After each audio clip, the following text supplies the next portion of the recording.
Hello, good morning, everyone. It's so nice to have you guys on this podcast this morning, the first episode of the Slice of Germany podcast.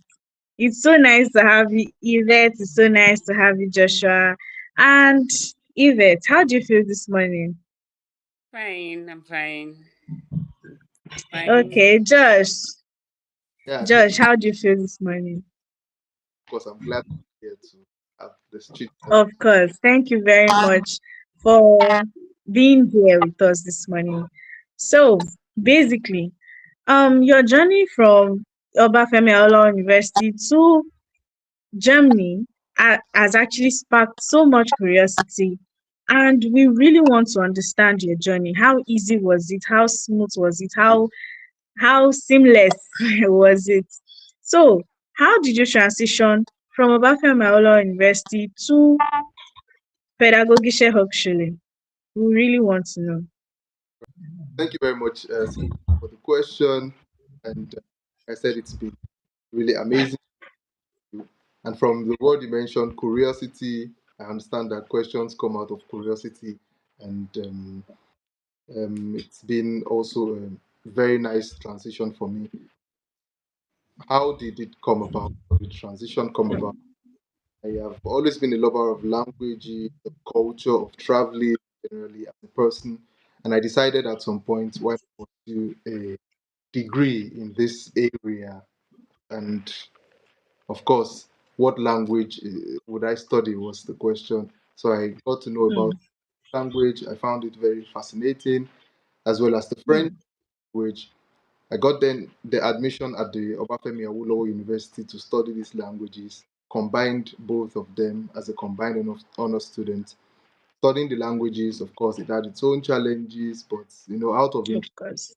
interest, definitely you motivate yourself. So the interest and Mm-hmm. just really collided and was a big motivation for me to continue learning. After my bachelor's program, I decided why not take a master's degree in the German language. So the transition started from this wish to have a master's degree. Then I looked up into ways I could finance the master's degree. I saw that you can have scholarships, for example, German Academic Exchange Service. You can also apply to political foundations. So Mm, from that interest in also politics and service in the university community, mm-hmm.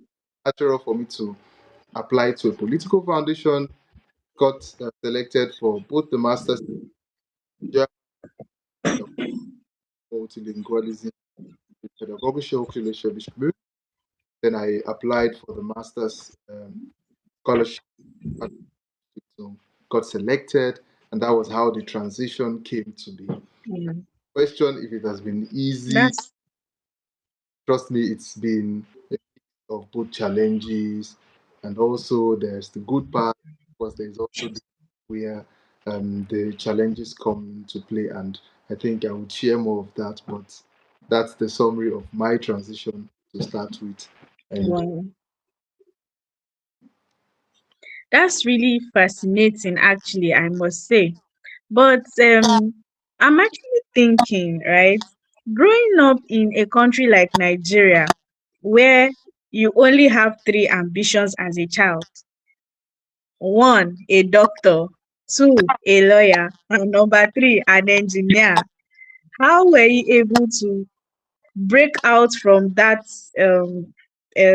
limitation and decide I want to do language, and then you went in and did language? Do you have any doubts? Did anybody doubt that, oh, this is going to, because from my own end I had doubts. I actually had people to that were asking me, are you sure this is really what you want to do? Are you sure this language is going to take you far? Are you sure this? Are you sure that? So I'm really just curious, how were you able to break out from those I want to be a lawyer, especially when all your mates are either in law or in medicine or in engineering? How were you able to say, you know what, me, I'm going to toe a different path and I'm going to do language? How were you able to do that? okay, yes, that's the a quite personal question, I would say, but Of course, I Actually, the point of my own story. General Nigeria, like you said, if you're not a lawyer, if you're not into the medical line or the engineering aspect, then you can also be termed as you do you want to be a disgrace to the family or something. exactly. You want to be a black sheep. So we had that. I had that phase too, definitely. But maybe what made it easy for me to start with was I also really studied what I studied was the in the migration area, the migration aspects of law, in a migration lawyer, and I felt Phone is literally hot. in this of law there has to be some certain personal experiences that you must have had in that field. So I don't know if I'm communicating. For example, as a migration lawyer, I didn't just want to focus into Nigerian system or Nigerian law, but I could also take example aspects. And then I made my thoughts, okay, since I also love languages and I feel like, yeah, I have passion for this, maybe it could be a build up, to the law itself. So I didn't necessarily want to start with law. Mm-hmm. Just felt, let me start with Mm. what I love. And then that was how I was able to convince, because I really made my research. I felt like languages or study of languages help me in legal career later on. Doesn't have to. So I feel the pressure is usually people feel if you start with law, then you have an automatically bright career. So I had Yes. Yeah. doesn't necessarily mean if you start with law, your career is automatically bright and all. You can start with Mm-hmm. different things that attach to the language, the opportunities might even lead to that legal career of yours. So I Yes. At the end of the having my career in languages, maybe law at a later point of my life, but there was a lot of pressure like from people, from doesn't have to be my parents because they were understanding. Yeah, let him just do what he wants to. Mhm. So the parental support was really vital. You know, when the parents are when the parents are the ones putting so much pressure, then it becomes really difficult. So I would say I was on the lucky side. Mhm. Parents understood on You time. really were lucky. You really were lucky because some of us really didn't have parents that would be on your side, especially when it is something else you want to do. So the less burden was instant out. Saying, what are you doing? I'm studying German. What do you want to do with German? My God. Of course. Yeah. So, but since I informed myself, what can I do with German? And I saw so much options of what I could do with German language, and of course, combining with French, like it could open lots of doors in the areas of interest as well as other areas. Even, uh, so I had to like just convince myself, which was easier. Then couple with really understood immediately. So when I broke it down, they were understanding, and then so convincing others became even easier. Yeah. Mm. Don't have I to love that. them. I have to prove the point to myself first, then my parents, Hmm. and others. With time, they would see the benefits of what I was doing.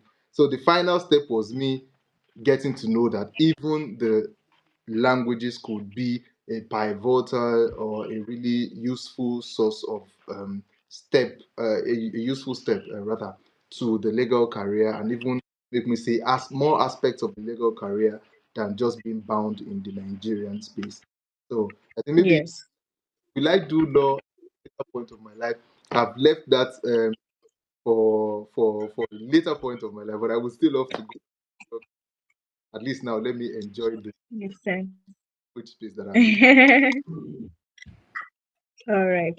So, Yvette, do you have maybe are you curious about anything about his journey? Do you have anything to ask? You've been quite quiet. Okay, so the only thing I have to ask was how difficult was it for you the first day in Germany? Yes, Bam. we understand that. We understand that you are good with the language, you know how to communicate.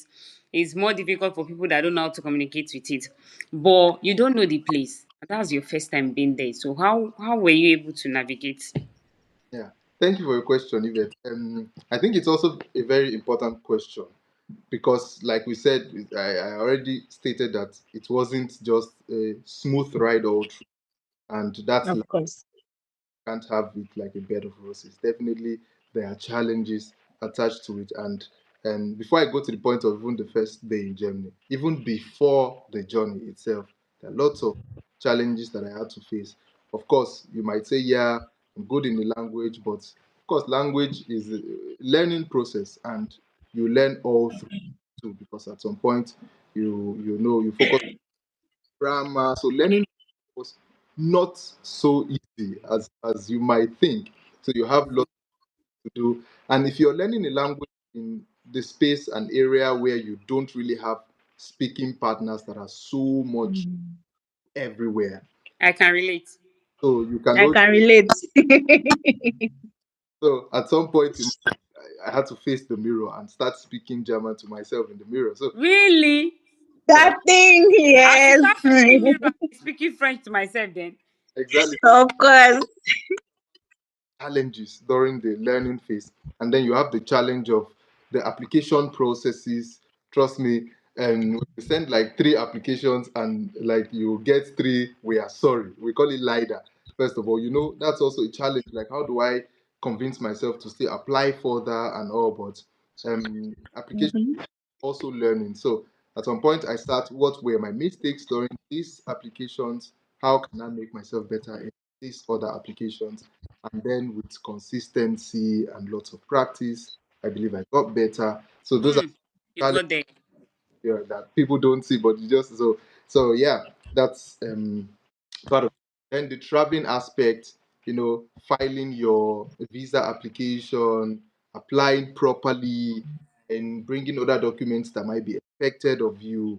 And then at the immigration point in Germany, also, you have to. So facing this kind of different interview processes are also like, learning phases where you have little challenges, but at the end of the day, you overcome those challenges with consistency and, of course, belief and hard work, and I would say prayers too. So, yeah, to your question then about the first day in Germany, you know, my arrival was filled also with cultural shocks. Definitely, like, culture Mm. coming from the Nigerian system and entering into a new system. At the point of entry, you have documents that you still have to give, explain your reasons for being here, and migrate through or navigate through different bureaucratic processes. So Mhm. everything is new to me. Let me just whereas I must say I was also selected for a in 2018 where I was in Germany already prior to that, I must say. So it wasn't an entirely completely new process for my master's degree. So my first culture shocks were 2018 when I joined. Then Oh, how do I even get a train ticket? My God, how do I go to my connecting train? How do I navigate through this whole process of buying the tickets? And but the trick is always ask questions, Question. questions. ask friendly people questions too, and don't get offended immediately because you have So so what you mean now is there are mean people in German and there are friendly people in German because you Take said our place ask friendly first. people questions. it depends on your But German. my question really is, how will you know which one of them is friendly? Because most of them look mean. They look very mean. So how will you know which one of them is friendly? Exactly, when you ask questions or you approach strangers in any land, anywhere you're coming from, you approach strangers, you get either the very welcoming approach immediately, or some might be curious that who is this. So I think Mm-hmm. really it depends on our subjective definitions of being friendly and being mean. So knowing Mm. the German nature, we all talk about Germans at least, and from my experience, I have noticed that you get the staring look at first, or the how do I put it, the curious look at first. I mean, does not mean that the person is mean directly, you know. So Mm. feel in the German context, there are lots of people that are just curious when being approached firstly by a stranger. Mm. Especially when you now ask, sprichst du English or do you speak English? Can I speak it? Or you Exactly. Exactly. experience so, It happened to me. so you just approach me. I'm still trying to process who you are, and then you just speak English. Mhm. I have difficulties with. So there are different factors that determine how friendly you are being perceived. So that's why I say don't get Mm. too offended immediately. You can look for someone else to just approach. And then police officers were there too at the immigration point. So you can, of course, it's their job as police officers to also assist in difficult situations. So I just went to a police officer then in 2018 and said, I want to get a train ticket. Hey, I assist you and all. And it was a nice experience. So yeah, so getting on the first day was filled with different culture shocks, but asking questions, meeting with the people, and trying to, relate with friendlier people made the situation easier. So that's what I would say to that question. Mm. Wow. Okay, so Yvette has been locked out by her network. I hope she comes back very soon. But when you were talking about how you actually were able to travel, you mentioned something about applying for three and getting three rejections. How were you able to encourage yourself? And what will you say? How will you encourage others that have maybe applied, like had like 20 plus applications and have gotten rejection in those 20 plus applications, or probably even more, right? How do you encourage those type of people to keep applying? And what do you think they can do? How do you think they can, get better in the application? Because of course, the application really matters. If there's some challenges in the application, if they see that there are some irregularities, they tend to shove it aside and then they tell you we are sorry and stuff like that. So to avoid that we are sorry, what are the tips that you can give to us, or that you can give to those that have been applying, especially those that have been applying and keep getting rejections? What are the tips that you can give to them that would make them, consider their application and get to the interview stage, and of course getting the scholarship? Okay. Yeah, that's a very important question, and I believe it's important for me to also say one or two concerning that. One thing I noticed from my applications then was I need to understand that rejections are necessary phases of, I don't want to call them rejections, but I would say when you get results that you don't expect. Now, Mm-hmm, first, mm-hmm, I I was able to understand that you have to really know where you are applying for and what you want to apply for. I'll give you an example. If you are applying to a political foundation, there are lots of political foundations in Germany. You have to understand that there are different parties that own this political foundation, and they have sure. different perspective concerning politics. We have some that are Mm-hmm. right, a little bit of the right, I would say, some at the right center, some at the center, some at the left. But maybe when we get to a deeper masterclass of applying, Of course, maybe we'll have it for that master class. so and then you need to understand what views are they. Is it are they pushing, or what is their mission exactly? Understand the mission of wherever you are applying to first, so you know that okay, if you're having a master's degree in, let me say, tech, for example, and you have to link it somehow to back to the organization you are applying to. So you have to know what works, Mhm, what organization, how do I bring in whatever I want to do for my master's degree into this organization as a sponsor of that degree. So it works not just for political foundations, but I can't just, if I apply, for example, everything doesn't have to be centered only on what I want. It also has to be beneficial in one way or the other to the sponsoring body. So you have to, and how does it get beneficial to the sponsoring body?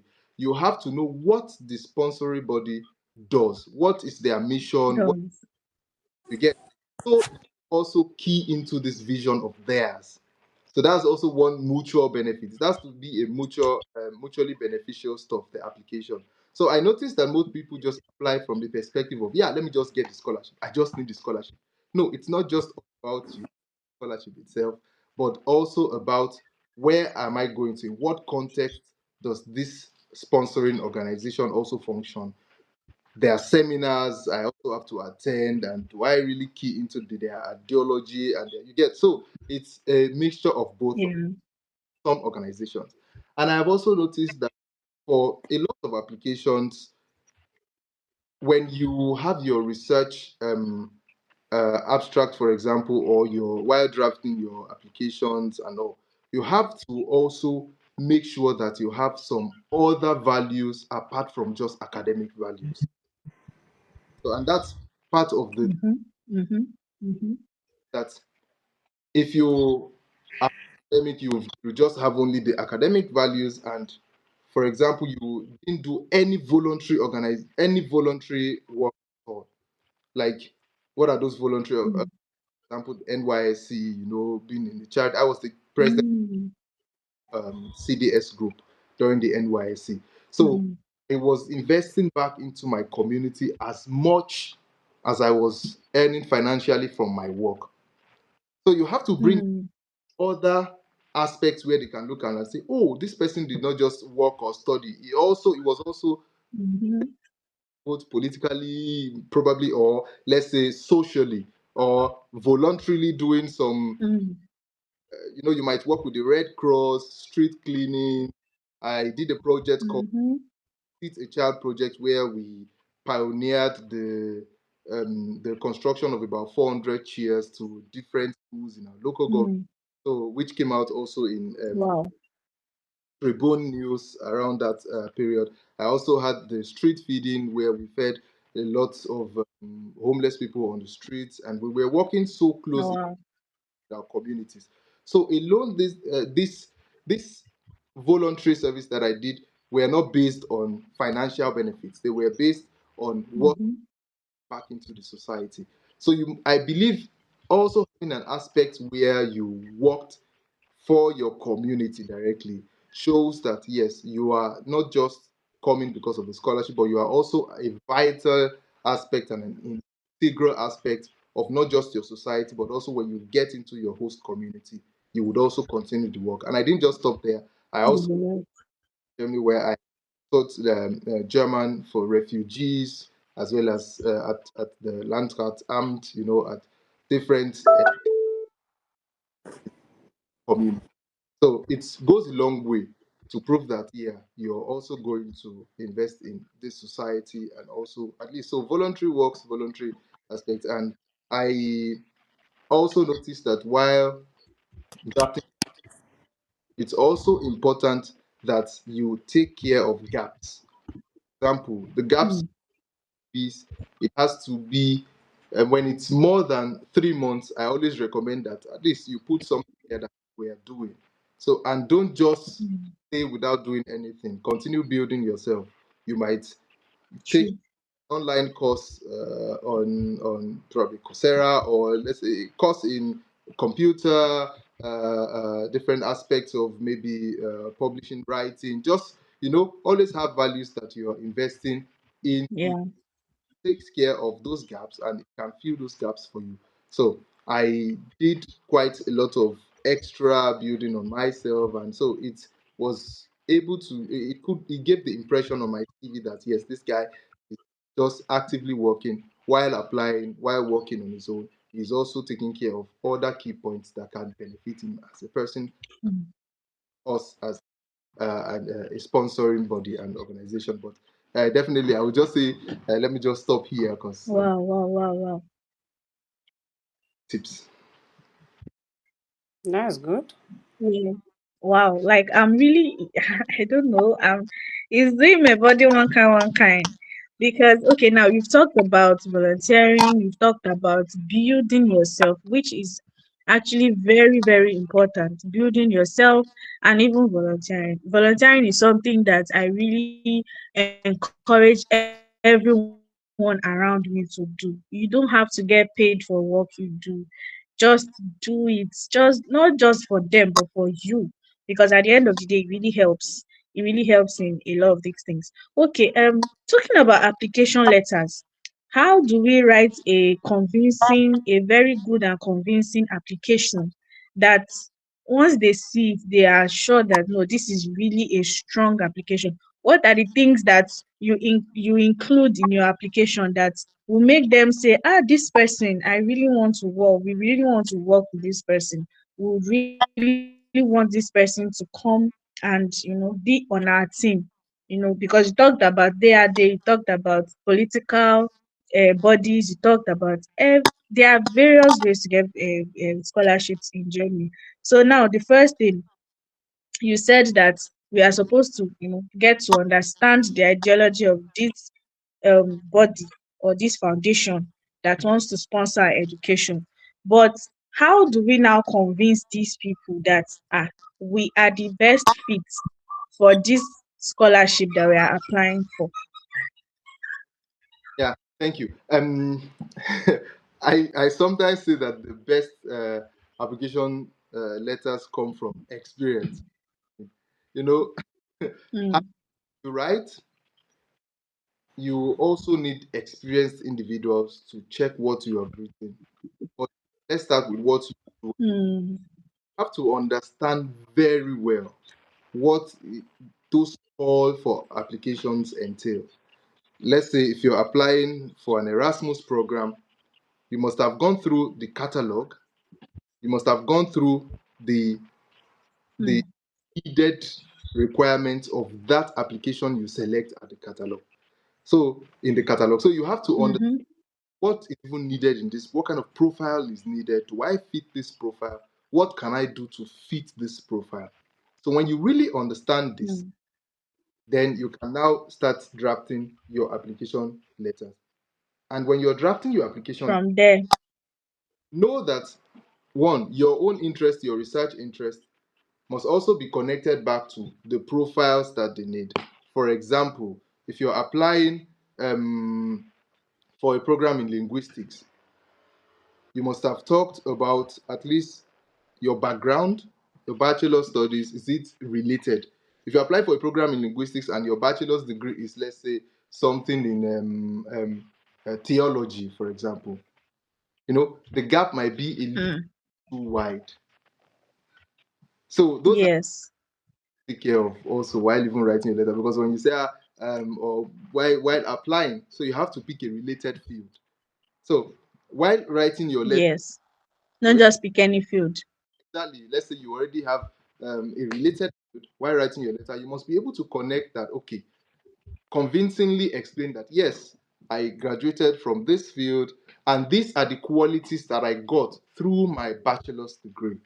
So, if you want to have a master's degree in the linguistics field, you must be able to know that yes, it's research based. I can research into this, into aspects of linguistics that are interesting for that program. So, while writing your letter, you must have, Mm, before you even write at all, you must have drawn out a map connecting both your skills as an individual and the skills needed for that program. So these are things that you put in the letter to make them to convince that yes, these are the skills I got through my bachelor's degree, and this will be helpful in my master's program. And this are what is what I want to do with my master's program. And all this must be related to mm-hmm, the profile needed and also the program itself. So it's a twist of mm, the connection between the profile needed in the application, understanding the application, and mapping out everything so that you can put it into writing well. So it doesn't just work for only political sponsorship mm, mm, mm. program you're doing. You have to at least go into in details to what are the skills needed for this program, What do they need for this program? What do I want to do with this program? So in that way, then you can have a very nice letter where you know it meets exactly the requirement. Oh, we need this, we need this. This is what this person did in this bachelor's, and yes, exactly. So and Yes. yeah, I always recommend for master's application, always keep it a little bit scientific too, in the sense that you will be working on your master's thesis at some point. So you always want to bring in aspects of what you even did probably in your bachelor's thesis, what you want to do in your master's thesis, the skills you got through the bachelor's thesis, research skills that you got, you're probably qualitative researcher or quantitative researcher. What are the aspects of this quantitative or qualitative that you've been able to gather and you want to build on or get better in your master's research? So you must be able to work with all these points, and of course, personal qualities should also be there. Mm-hmm.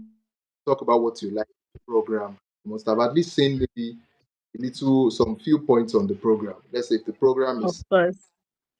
what module is this program, and what do you like this module, the Mm-hmm. disciplinary aspects, and also all this make up good letters. But like I said, after writing, it's also important to Because and let somebody correct your letter from give it someone experience. Yeah. So basically, I picked from these few points of yours that an application is not just let's shall write something. that. It's about tailoring the application to exactly what you want and what you believe they also want. I mean, the people that are going to sponsor that master's program also they want. All right. So I also have a few questions, but I'm going to keep it very short because of our time. So basically, you went on a student visa, student route. How easy or how long did you have to wait for your student visa? Was it swift? Was it something you had to wait for years? Because I honestly used to get things like, oh, student visa takes 2 years or 3 years or how many years. If you want to apply for student visa, start applying now. I get comments like that. So what would you say about your student visa? How easy was it? How easy were you able to get it? Were you able to get it very quickly, or did you have to wait for quite a while before you were able to get your visa? Yeah, concerning visa, anything visa regulations, and I might not say so much about it. See a broad aspect of what I heard you. that area does that influence the selection process for the visa dates and all. And we all know that at some point in Nigeria, there was a time where students had to wait for so long, which we didn't know why. So Exactly. if different factors that influence that, so I would say if the, what I experienced is that it was relatively fast. There was scholarship students. There is a category for scholarship students where it gets fast, but after your intake, so I know that at least in 3 weeks to a month, highest, you should get your visa. That's I know, Your but visa, wow. subject to changes. changes so the body that can really say a lot about it because they know the factors that influence it. They know it's their job. So constantly, but that's just experience. So But you said that it didn't exactly take so much time. It didn't really take years before you got your student visa, which is quite an encouragement for every other person that would want to go to Germany through the study route. Okay, so because of time, let's just end it here. Thank you very much for having us for having thank you very much for being with us on this episode, on this our very first episode. We definitely have learned a lot from you, and we I think we should even have a part two of something like this. What do you think? Well, We could have a part two because I'm sure we still have a lot to talk about. But I would want to let you, do some other things that you definitely have in plans today. So thank you very much for being here. We really appreciate your presence and we look forward to having you some other time. thank you very much. Thank you. It was really nice Yeah. here and having the nice conversation. Yes. All right. Okay. Thank you very much. Bye.